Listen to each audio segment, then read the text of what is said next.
Hey everybody, welcome to the Fire It Up with CJ show. Today we're going to be talking to Sharon Salzberg, who is one of the co-authors of this book, Love Your Enemies, How to Break the Anger Habit and Be a Whole Lot Happier. So welcome, Sharon. Thank you so much. You know, I was talking earlier about this book, and I have to say that I have anger management issues. I have anger management issues, control issues, also, and what else? I mean, the litany goes on, but those are some of the big ones, and guilt. So I read this book about anger management, and I thought, oh my gosh, I just feel awful. I feel awful. I'm so angry all the time.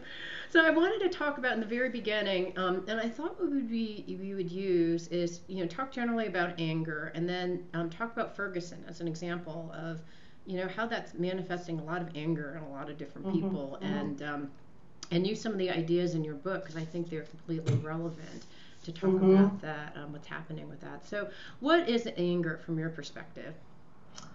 Well, I come from a Buddhist tradition, and so I refer back to that a lot. And in Buddhist psychology, anger is likened to a forest fire, which burns up its own support. So the first thing we can see about it is that it can devastate us. It can leave us really damaged. It's like a forest fire which burns up its own support. And the other thing about anger in that psychological system is that, like a forest fire, it can burn really wild. So you might end up in a place very far from where you want to be. Yeah. But there are positive aspects of anger. Even within the Buddhist teaching, it's energy. It's not being complacent, it's not being passive. Sometimes, as we know just from life, it's the angry person in the room that's the most honest. They're saying, look at that, that's wrong. And everyone else is kind of looking away, doesn't want to look at that. Thank God someone said something. Look at that. Yeah. So there's a strength to that. But the question is, can we look at the strength and look at the tremendous potential for damage? Right. And find another way to not be complacent, not be passive, that isn't going to involve so much burning, so much self-devastation. Another problem with anger, and this has nothing to do with feeling anger, and we feel what we feel. The question is, do we get so wrapped up in a feeling that it guides our decisions, that it motivates our actions? One of the issues about getting lost in anger in that way is that there tends to be kind of delusion. We forget a lot. So if you can think about the last time you were really, really angry at yourself, whenever that might have been, it doesn't tend to be a time where you also think, I said that really stupid thing, but I did 5 great things same morning. It's like those 5 great things, they are just gone. They're totally wiped out. That's so true. Yes, my last one was at 1 o'clock this morning, where I woke up getting frustrated with some type of website problem that I was having, and I was just obsessing and worrying, and just and one of the things that you mentioned in your book, Love Your Enemies, is it's about control, and things aren't meeting your expectations, or you're losing control of the situation. Anger is at least one of the responses. That's what was happening with me this morning, 1 in the morning, sad. But, I actually got to the point where, because I had just read your book, I said, come on, you just read this book about it? Because I was getting mad at my developer, I was getting mad at the situation, I was getting mad at Google, the universe, God, everyone was thrown into this anger thing, and I just thought, you know what, this book is right, what good is it going to do? Me sitting here at 1 in the morning in my bed being angry, what is it going to do? What is a better choice? It's exactly like you were just saying. Yeah, in Tibetan Buddhism, they say that anger is that which we pick up when we feel weak, because we think it's going to make us strong. So if we look really into our anger, usually we'll see some feeling of helplessness or powerlessness, and we resent that. We find that unbearable, and so we lash out. But we don't always do the thing or say the thing that will get us what we want. Right. When we're lost in that state, because it can be so diluted or so fixated on something. And so we may overlook many options for coming to a resolution that are actually there. Right. But we're not tuned into them. And so it's not to say you just have to take it, and never complain about anything or it's not like that, but we can utilize that energy without getting so lost in the damaging parts of it. Okay, so that's one of the things that I guess I was a little bit confused in your book. I kept on, in the very beginning parts, I'm like, are you just saying I'm supposed to take it? Because I'm angry. Oddly, I'm reading the book and getting angry that I can't be angry. But that's not what you're saying. It's because you said earlier it is to express and feel your emotions. That's totally normal and okay. It's just what you do with that anger. Do you actually go out and throw it out? You know, do you give someone the finger when you're driving? Do you start yelling at your kids? Is that what your focus is? I mean, you're not telling me not to be angry, right? I think it would be a big mistake to condemn anything we feel and feel like, oh, when I get to be a really great meditator, I won't feel that anymore. It'll never come up. I think that's probably unrealistic. More realistic is realizing that the anger can be like a wave coming through you, and you can recognize it and look deeply into the heart of it and then make a choice. Maybe you want to write that email and not press send right away, or not have the conversation right now. Yeah. Or maybe you need to breathe, because there may be options. You have to also look at your intention. Like, what is it you want out of that conversation, out of that confrontation? Do you want to find a resolution, or do you want to be seen as right and righteous? Do you want to help, or do you want to harm? Right. And that'll at least show us, like maybe in the grip of tremendous fury, we're more likely to harm than help. So maybe that's a signal. It doesn't mean you never do anything, but maybe not right now. Right. Maybe you need to take a few breaths. It's like the analogy you said about the forest. That's a perfect one, right? The tree is a wonderful tree. It's dry, it's brittle, which makes it susceptible to a forest fire, right? And when that happens, man, it burns. It's not just one tree. It takes all the trees around it down with it. I mean, that's at least what I experienced. Yeah. Okay, so you had said something earlier, and that you actually said in the book as well. You said, anger has its merits, right?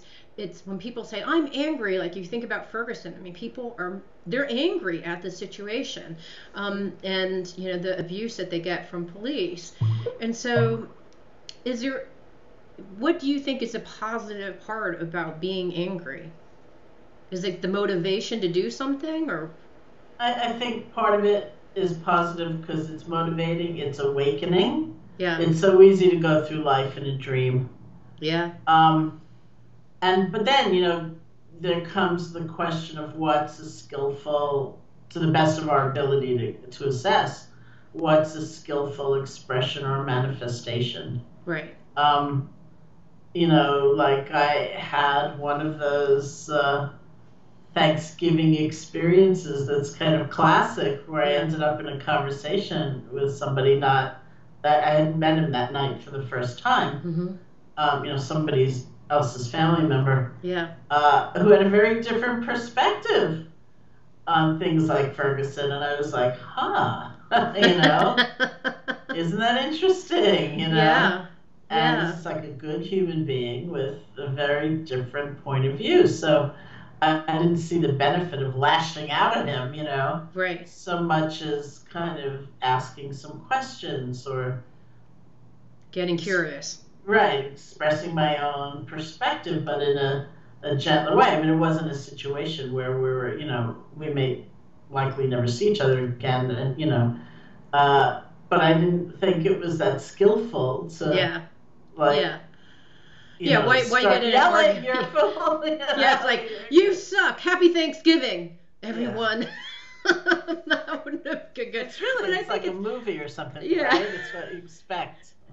Well, I mean, it's interesting because one of the exercises that you have in here is one that, people talk about all the time, which is putting yourself in the shoes of the other person. But if you really did, like you did during Thanksgiving dinner, where you said, well, I'm curious. Why do you feel that way?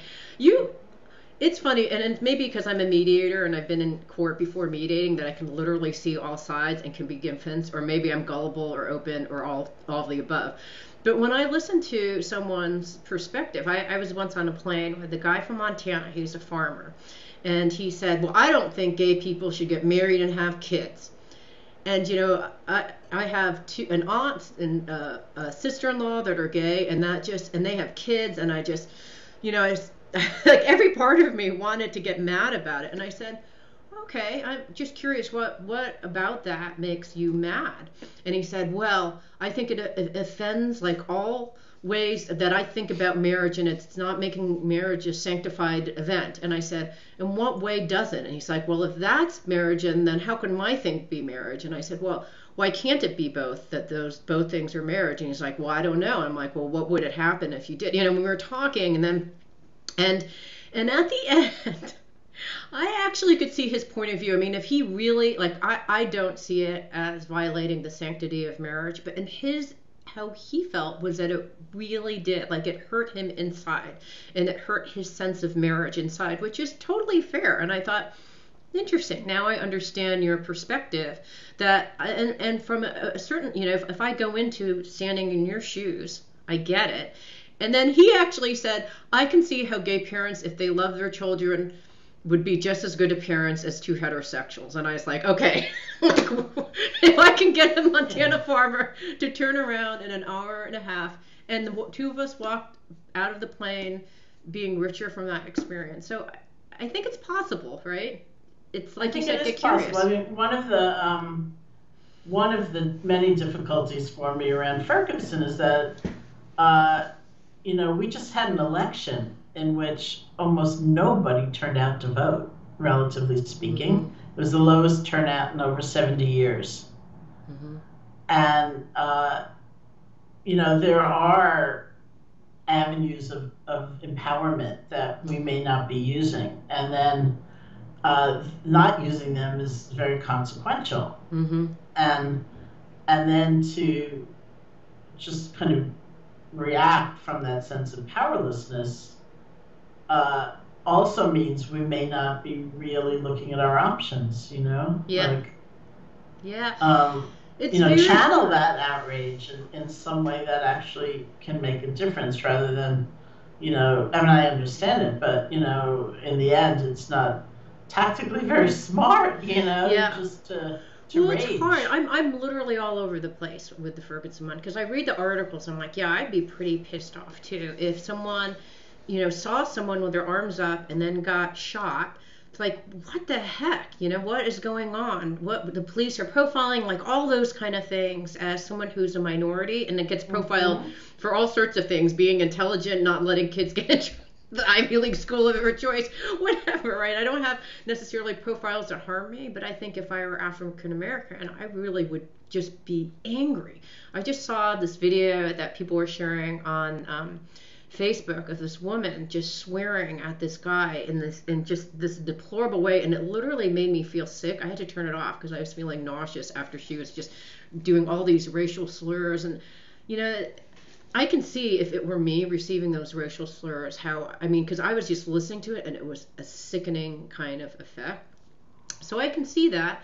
And then I can also see the side of, hey, there's a judicial process. There are people that are in a jury. 3 of those were African American. There was a good composition. And there's all sorts of people monitoring that trial. And they looked at the evidence, and unfortunately, that's the judicial system and how it works. You may not like it, but like you said, go vote for, go vote for a particular party that represents something that you believe. So I don't know. I literally go all over. Yeah. Well, I don't go as far as you, because I actually, my understanding, to the degree that I do understand, which is minimal, is that a lot of what happened might better have happened at an actual trial, not in a grand jury proceeding, which is secret. There's not cross-examination in the ordinary way. So the rights of that young man who'd been killed were not really represented in that procedure, and I think that's a source of a lot of the rage. Yeah, it's that's the a good process, point. And that if it had gone to if the police officer had been indicted and gone to trial, I don't know what would have happened. Right. As a result of the trial, but I think that there would be a little bit more of a sense of. Right. So you're questioning the due process. Like, was there due process? Was it done in a fair way? Yeah, That's and it doesn't seem to be, at least from right. the things that I read, you know, and so of course, it's enormously frustrating and Right. debilitating, you know, but my huge model in all of this for decades has been Martin Luther King, you know, Jr. And I've often said in a way that confuses a lot of people that I think the civil rights movement was a very spiritual movement. It was all about love. Yeah, love your absolutely. enemies, you know? Yeah. Talk about love your enemies. Yeah. And, you know, I see those videos of the freedom riders, like, in the hospital having been badly beaten up, and they're kind of reading it sometimes, and they're saying, I'm nonviolent. Right. And I'm going back, you know, because this is the right thing to do. This, you know, the dignity of all beings includes African American people. They have the right to vote. And, and I think, well, you know, like, they're people, first of all, of course, they're extraordinarily courageous. It's coming from somewhere. Right. And often, you know, in those days, somewhere religious. And they're not going forth in hatred. They're really not. Right. And I thought, look at that.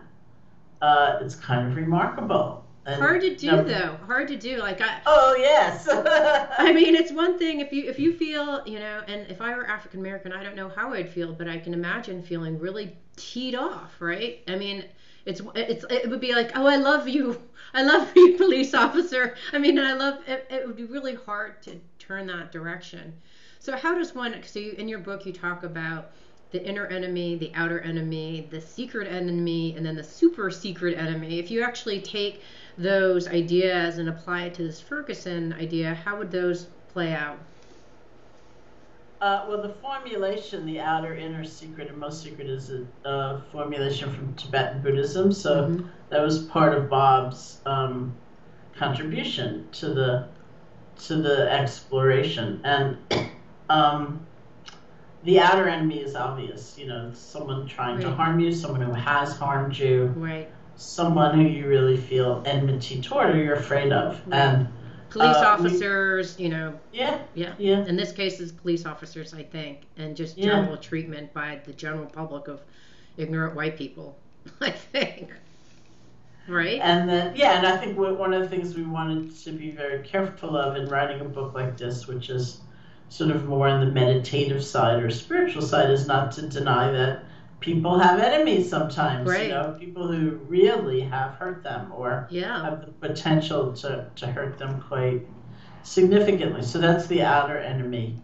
The inner enemy is something like the force of anger and fear, being overwhelmed by these states. So they really dictate our lives. They really define what's possible for us. And we know that something, you know, it doesn't only take grave trauma to erupt, right? It could be the airline losing your luggage or, you know. It's a suffering, that's a self-created suffering that you create as a result of this anger that you're either capturing in or just kind of like twirling around. Like I was at 1 o'clock last night. Same thing. Yeah, you know, and so it's a kind of enemy, but it's from within. Yes. It's like the anger habit. I like that phrase. You know, it's the anger habit. And then the secret enemy is, within that formulation, is the concept of a separate self. It's not realizing we live in an interdependent universe. That we all kind of rely on one another, but there's a mutuality there. You know, we can feel so alone and so cut off, and yet if we really consider, our lives have something to do with one another. We really are connected in various ways. So it's a different vision of things, and when we don't have that vision, then we suffer. It is like an enemy, because we just feel perpetually alone in competition, put upon, threatened, you know, so so if it's us versus them versus I love you because you're a part of me that I don't even, you know, that I if I truly went in, I could recognize myself. Okay. And then, as Bob framed it in this book, the super secret enemy is a kind of self-loathing. a sort of incessant self-condemnation. So one way of seeing that is really believing maybe you're capable of very, very little. Mm-hmm. And so there isn't that sense of getting ignited to change or inspired to try to make a difference and deal with all those other enemies. It's like you're just kind of stuck because it doesn't feel like it could ever go anywhere. So those four together make up kind of this universe of enemies. Yeah. So this with the super secret enemy, I'm trying to apply it to the model. So Ferguson may be, gosh, I feel, like when I see those trial results and how I just feel like I'm just totally disempowered. I can't, if I'm an African American person, I can't do anything. The world is against me. People think of me as having less value, and that just makes me feel crappy. Is that what the super secret enemy is? So it's watching your mind states not to go, like, don't go there, because I think when you go there, that's when you've been defeated by your own self, I think. Mm-hmm. Right? So those are that's, if you're gonna take, from the Buddhist point of view, it would be something like, if you're going to take a stand on your own right to be happy. Mm-hmm. Everybody wants to be happy. And that's not an incorrect thing. That's not something to feel ashamed of. It's the force of ignorance, thinking we can be happy from something that really isn't going to make us very happy. That's the problem. Mm-hmm. But that urge to be happy is correct. Yeah. And we should be happy, and not just me, it's everybody. Right. So, you can take a stand on that. Whatever someone is saying about you or to you, however they may be treating you, they don't need to define you. Mm-hmm. You don't need to become the way they see you. Yeah. And, so that's one of the very, very powerful things about meditation, is that you have a different sense of who you are. Yeah. That isn't so tied into the view of the world. But I understand everything you're saying about anger. It's not like I was, frankly, very reluctant with the title of this book. This was not my choice, because I was afraid people would feel it was kind of like overly perfectionistic or overly idealistic, and yet it's really not. It's about something we're actually capable of, which isn't adoring our enemy or wishing them success or giving in, but it's like a fundamental sense of recognizing that everybody wants to be happy. People, out of ignorance, do some terrible things sometimes, but our lives are connected in some way, that everybody counts, everybody matters. Yeah. Another idea that I really liked in this book is the idea of impermanence, that part of the reason why we get angry is because we want everything, we want to have control over everything, and we actually want it to stay the same all the time, and it doesn't. Or we imagine it will stay the same, like I'm an idiot and I always will be. I am only that person who said that stupid thing. Right. Or you are only that person who made that mistake, and you will never be anything other than that. Yeah, God help me. In my Microsoft days, I was a jerk, serious jerk. I've actually had to go back and write apology notes because it's like, well, please forgive me for my delusion, ignorance, whatever. Because at the time I just didn't have the kind of resources and tools that I have now. But So one of the things I think is another thing that I thought was interesting too is that. And I've never thought about, but anger is a cover-up for a lot of other different types of emotions, which I thought was interesting. What are some of the other emotions that anger correlates with, or is really kind of masking something else below it? Yeah, sometimes it's masking, sometimes it's not really masking. It's just that we don't have the habit of looking deeply into the heart of the anger, So if we develop that, like not fighting it and also not getting overwhelmed by it, but really looking at it, we tend to see strands of lots of different feelings, like sadness and fear, sometimes guilt, since you mentioned that. Yes. And almost always some amount of helplessness or powerlessness that is kind of joined in the anger. And so if we can do that, if we can look more deeply, then first of all, we come to a place where if we do decide to take action, it can be action that's born from all those feelings, not just the most surface level of what's going on, but we can really incorporate a very intimate understanding of our sadness, of our fear, and so on. Yeah, that's a really good point. I hadn't thought about it. So actually, being mindful of what those emotions are and actually feeling them allows us to move to a different place. Like if we really don't know, I'm angry, but really I'm sad and feeling hopeless. If I were to go back to my 1 a.m. incident, right, it was, why am I getting, these weird error messages on my website? I'm so frustrated, I'm so angry, but it's really like, I'm so helpless because I don't have the technical fortitude to figure this out on myself. I'm totally confused, helpless, sad. This is happening, but it is all those different things. And then when you think, okay, if I know that I'm feeling sad and hopeless and helpless, then I can go, well, really? I have a place from which to build off of, like, really, are you really helpless? No, you can hire a developer instead of be sitting here at 1 a.m. stressed out about this. So I do think actually knowing those things helps you, like you said, build a foundation. That's an excellent idea. Okay, so here's another thing. I think we talked about this already, but I've met a lot of people who have issues with, I have the anger management issues in that I explosively, explode with my anger. But then there are other anger management issues that I think are also anger management issues where people actually go on the inside. It's what you said, it's like your internal enemy where there's like a sense of self-hatred and, and I had a dad who just would suppress his anger. He'd feel anger and you could just see him biting down and, he had a heart attack. And I think because he spent years of suppressing his anger. So what would you say about people who don't necessarily have this traditional sense of anger management, but they suppress it because it's bad to feel angry? I shouldn't do that. I'm a good Christian. I can't feel angry. What would you say about that in terms of a healthy way of relating to anger? Well, that's a distinction that we really try to make, the difference between feeling anger and having it become the motivation for action. We have to allow ourselves to feel what we're feeling without judgment, without condemnation, without fear. It's a feeling.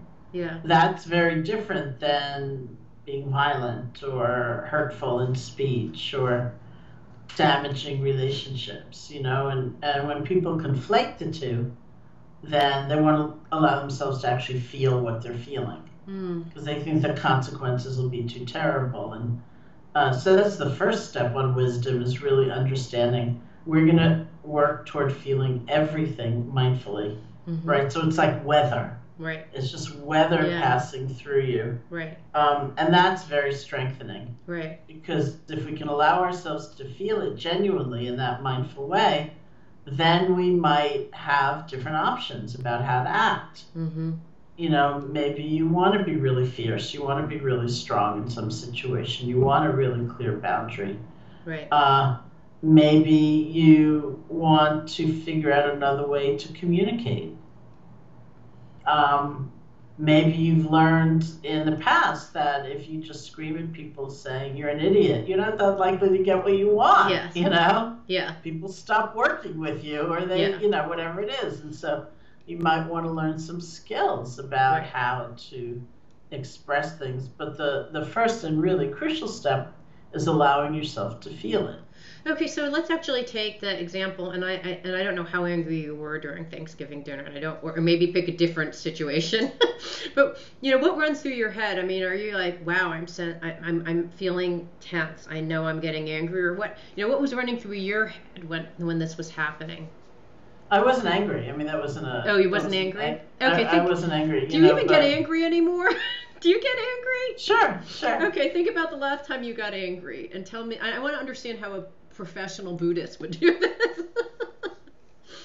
Well, in the best case scenario, I go back to something one of my teachers said years and years and years ago when I was sitting at my own center, the Insight Meditation Society, and I was just meditating, and he had come over from India. He was visiting and teaching, and I was feeling some anger in my meditation, and I sort of didn't think it should be there anymore.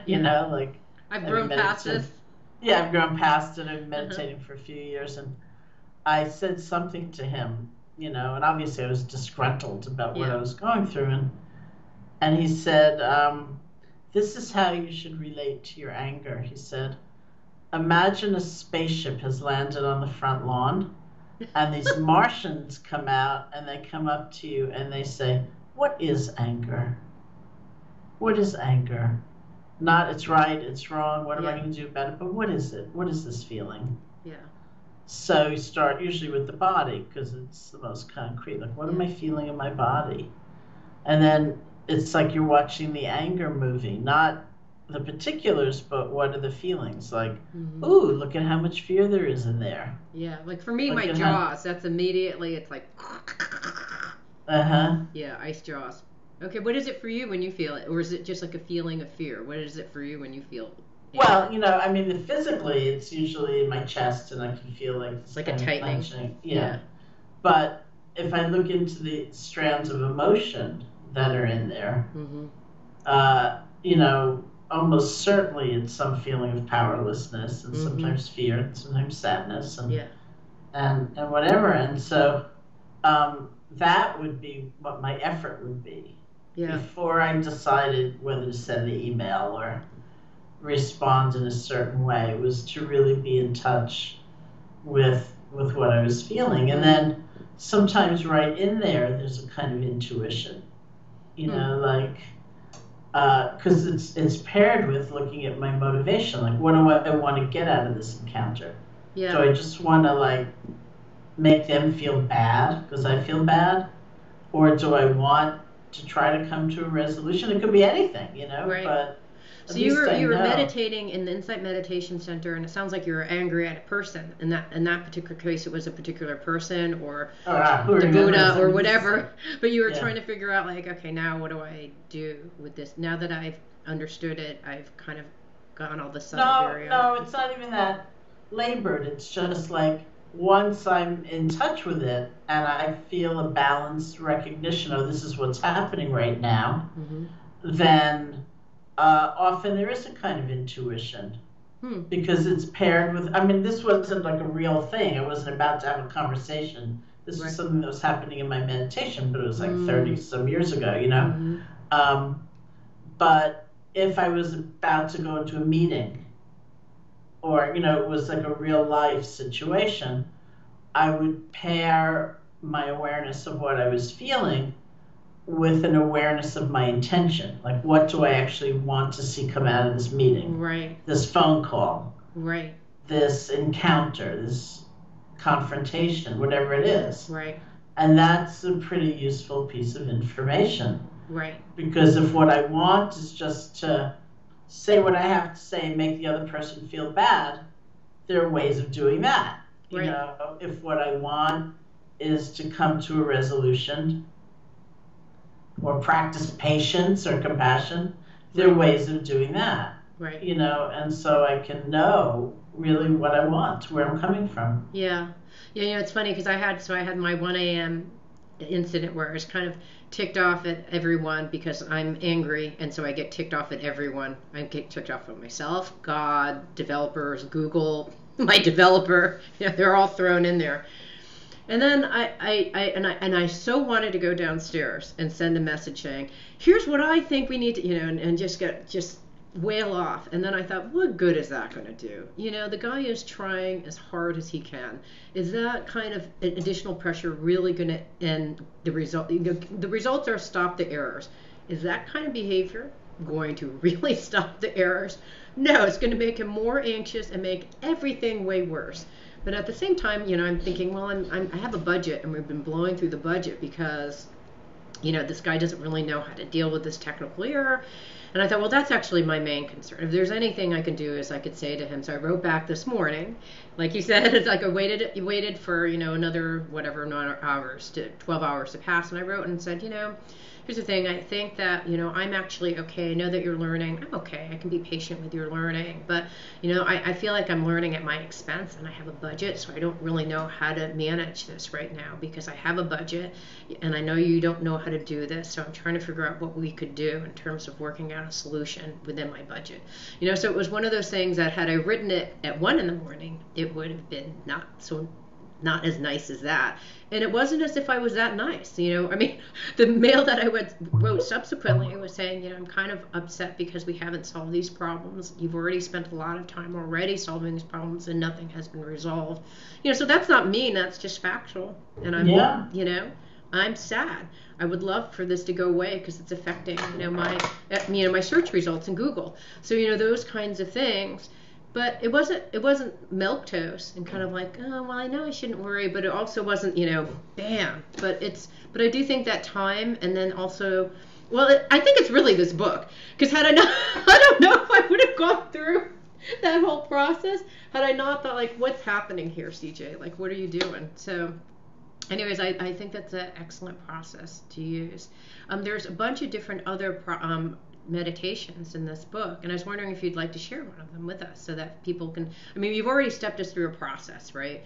Feel what you're feeling in an authentic way. Don't compress it. You can throw it out, but then know that there are consequences to that, right? So feel it, and then identify what it is, and then be at choice with what you want to do with it later. Mm-hmm. And all is good, right?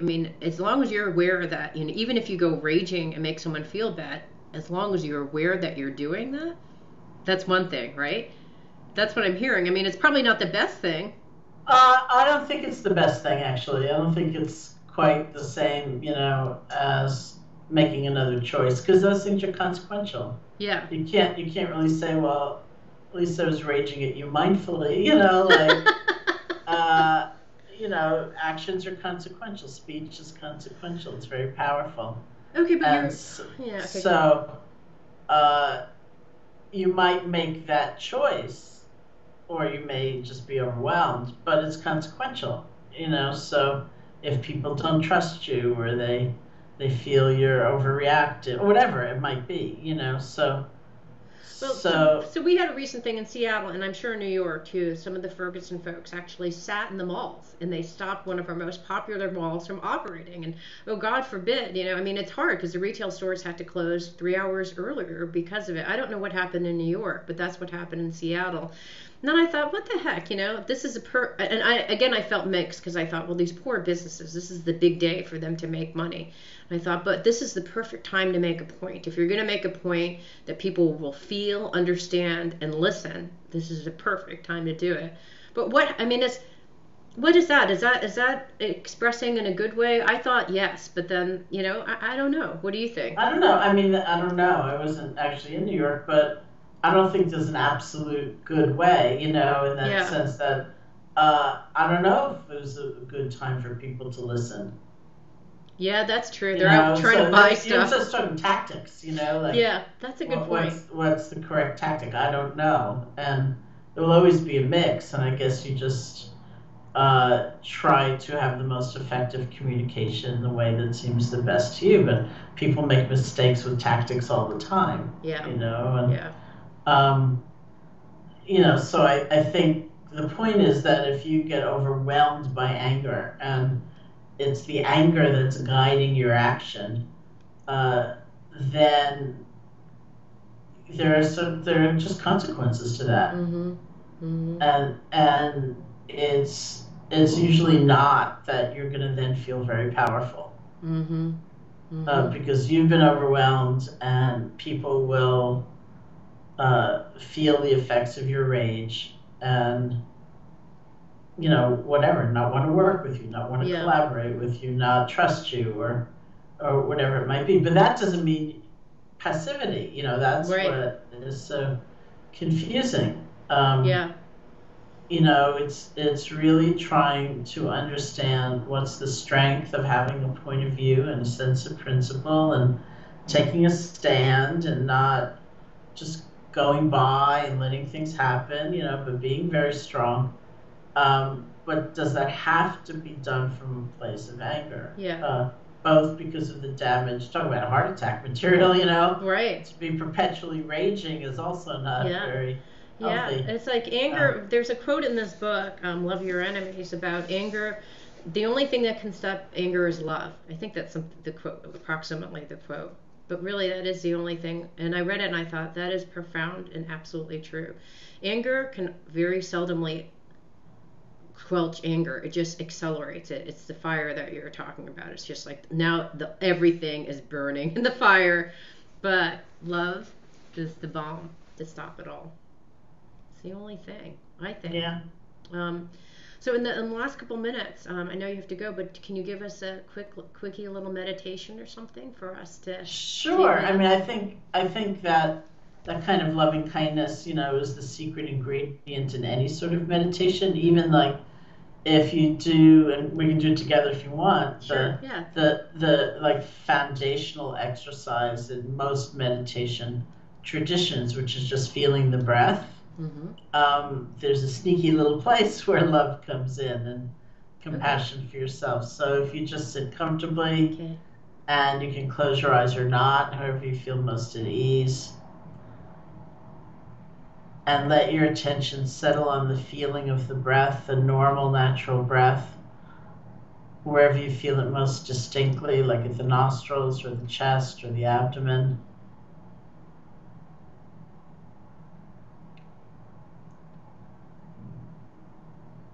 For most people, it's not going to be 900 breaths before your mind wanders. It's going to be like 1 or 2. Then you'll be lost in thinking about the past or thinking about the future. And then comes this magic moment where you kind of emerge and you realize, oh, it's been quite some time since I last felt a breath. Notice how you speak to yourself in that moment.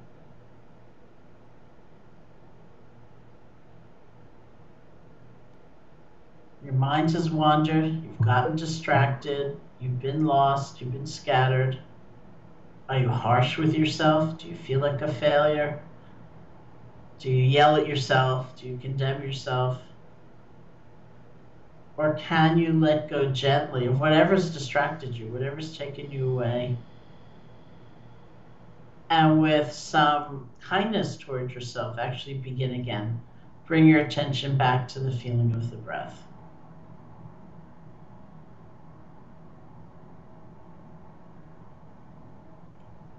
And if you find you have to do that a few billion times in the next few minutes, that's actually okay. That's the transformative moment where we let go gently, and with kindness toward ourselves, we begin again.